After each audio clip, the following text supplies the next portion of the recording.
Tinalo ng dalawang kabataan ang dalawang world-class at veteranong manlalaro ng bilyar. Ginanap ang laro nila sa International Billiards Tournament na inorganisa ni Pambansang Kamao Manny Pacquiao sa General Santos City. Makibalita tayo live kay Jennifer Solis ng GMA Gensan. Jennifer. Mark, ikalawang araw na ng International Billiards Tournament dito sa General Santos City. Nakipagsabayan sa galing ang ilang kabataan sa paglalaro ng billiards. Ang ginagawa ko lang, hindi ko na iniisip kung world champion ba yung kalaban namin para makaayos kami ng paglaro. Hindi po ako kinakabahan kasi nagalaro na po ako sa ibang bansa sa Taiwan. Tapos Nag-champion ka ba doon? Opo, nag-champion po ako sa babae, junior po. Ito sina Cheska Centeno, 15 taong gulang, galing Zamboanga City at Jeffrey Roda na taga Surigao City. Aakalain mong mga batang naglalaro lamang sa billiards table. Pero wag ismulin ang kanilang kakayanan dahil tinalo ng dalawang batang ito ang dalawang veterano sa larong billiards na sina Dennis Orculio at Carlo Biado sa double 10-ball tournament na isinasagawa ngayon sa General Santos City. Oo, confident po ako. Parang ginaganahan ako maglaro po. Kaya pumapasok yung mga player.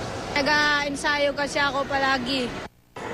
Sila ang pinakabatang manlalaro ngayon sa International Billiard Tournament na inorganisa ni Pambansang Kamao Manny Pacquiao. 8 taong gulang pa lamang daw si Cheska nang mag-umpisa ang hilig dito sa billiards. Sa katunayan, junior champion sa women's category si Cheska sa 9-balls tournament na ginanap sa Taiwan nito lamang Agosto. Kung nandoon kami sa Zamboanga, after school, mga 50 to 100 racks. A day po.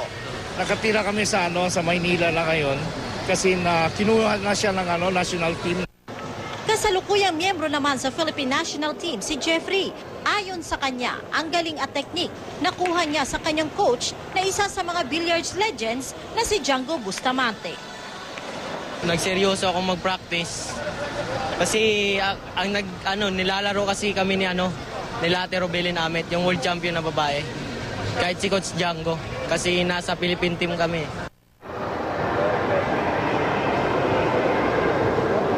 Mark, pasok na ang dalawa bilang isang team sa 16 finals na magaganap ngayong araw.